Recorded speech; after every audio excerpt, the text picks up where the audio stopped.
Så det här är en Scrambler 500, ett projekt som precis blivit klart.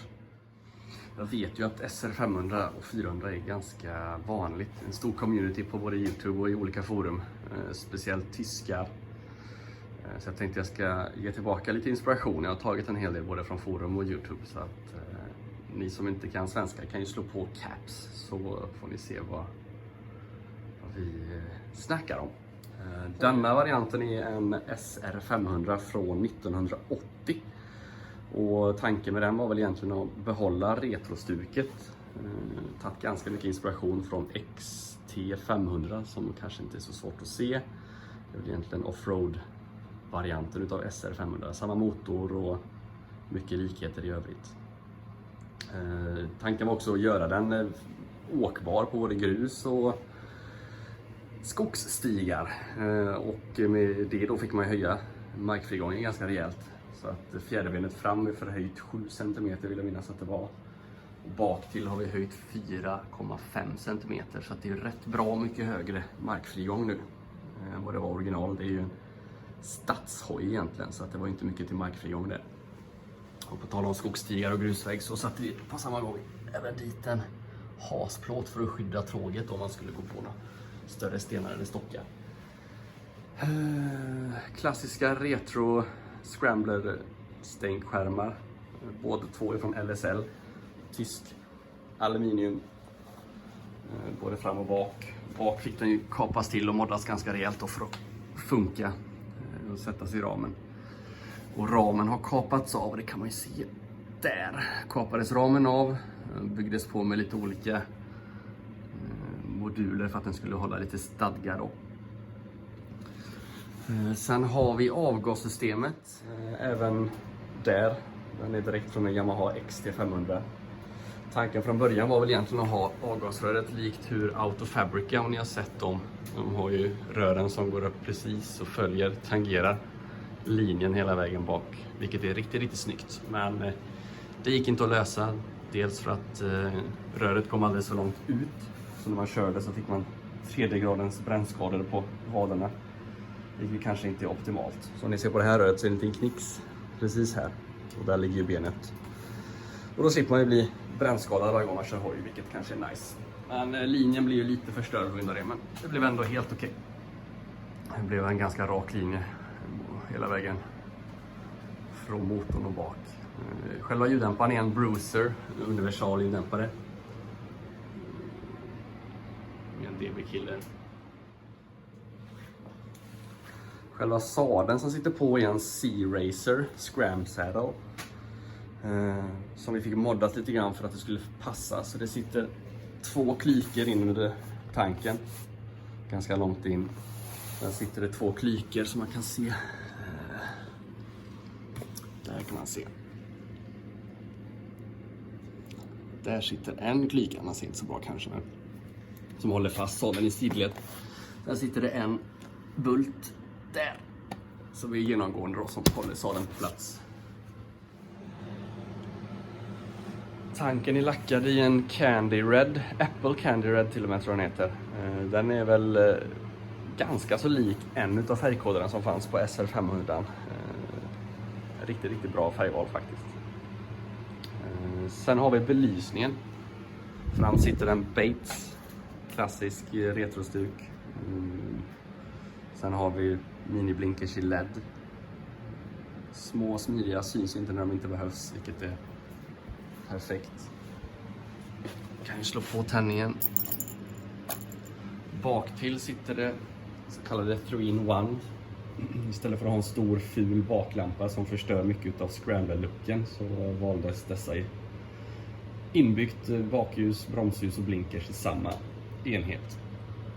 Vilket är smidigt, kan vi se. Funkar.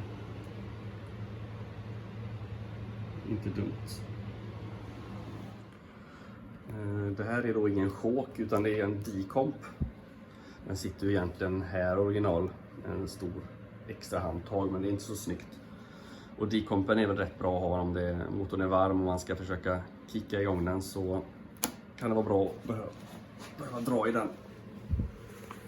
Annars så är motorn som låst. Så det är lite, den sitter lite halvosynligt där. Lite roligt på de här modellerna sitter en liten kick-indikator. Så när den är vit så kan man, då vet man att motorn är i det läge där det går att kicka igång den som enklast. Här nere sitter originalbromsar, en solid skiva och bak är det en trumbroms. Här har vi en omvandlare som drar om, istället för en vajer så får man en digital signal upp till hastighetsmätaren. Väldigt mycket smidigare än att ha en vajer som ska gå hela vägen upp hit och ta plats. M-unit, batteri och allting sitter där under. Man ser batteriboxen, den är ganska grund. Det är inte mycket elektronik som behövs och det är ett väldigt litet batteri eftersom det inte behövs någon startmotor på den här hojen. Så allt fick plats in under här och det syns knappt, vilket är inte helt dumt faktiskt. Vi kan upp och kolla.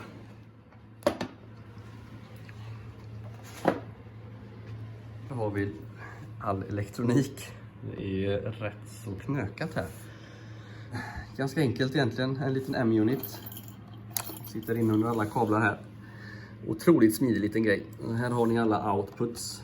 Nästan fyllt varenda kanal utom det finns ingen startmotor på den så det finns ingenting på startrelät där. Men input är ju lite annorlunda. Där det är egentligen bara 2 stycken bromsswitchar och en signalkabel. Och den gröna lilla signalkabeln den går i kabelhärvan. Följer upp under tanken. Och upp där. Så går den lilla gröna in här. Och en liten jord och en grön som går upp till styret då. Och på styret sitter det M-switches. Digitala knappar. Där man kan styra tuta, blinkers, hel, halvljus och här kan du döda hojen. Sen har vi även här kan man trycka så byter man lite funktioner på mätaren. Otroligt smidigt. Så inuti styret här så ligger det en liten M-button. En jäkla massa kablar som går fram och tillbaka här. Och det var ju inte helt lätt att få dragit allt det där. Då var det ju att sitta med ståltrådar och grejer in här. Det var riktigt bökigt men det blev väldigt bra till slut. Du ser ju inte en enda kabel egentligen. Det är ju helt osynligt allting. Så det är riktigt snyggt faktiskt. Motorgadget gör bra saker. Om man har tålamod och lite kunskap att koppla in det så funkar det hur bra som helst. Och utöver det då med M-uniten så är det väl egentligen uppsäkrat till M-unit, uppsäkrat till laddsystem, CDI och så vidare. Sen sitter CDI-boxen där och så har vi regulatorn har vi stoppat in under här. Under tanken ser man det. Den ligger riktigt bra undangömd där. Och så får den kylning också när man kör, vilket är smidigt. Sen är ju SR500 så pass gammal så att den bryter tändningen ner i svänghjulet. Du har en svartvit kabel och en jordkabel som går ihop. Då försvinner gnistan från stiftet. Och då satte vi in ett relä som switchar mellan 2 stycken kanaler eller 2 kretsar kan man säga då. Och den ena är kopplad så att när M-uniten ger ström på ignition så får relät ström och går ut på kretsen där jord och dödarkrets inte är sammankopplade. Och då har du ju ström eller då har du gnista på stiftet liksom. Sen då när du bryter strömmen så går ignition av och då är relät strömlöst och då går jord och dödarkrets ihop. Och då har du ingen gnista på stiftet så du kan inte starta hojen. Och då kan man även döda hojen med nyckel. Alternativt om man trycker 2 gånger här så går ignition ur i M-uniten och då blir relät strömlöst. Sen har vi en nödknapp här under. Så att när du trycker på den är helt fristående från M-unit och liknande. Då byter du gnistan på stiftet. Så att om man skulle få gasing eller någonting så kan man alltid dra koppling och så trycka på den knappen så dör alltid motorn oavsett då vilken status relä eller M-unit har. Och det är inte dumt.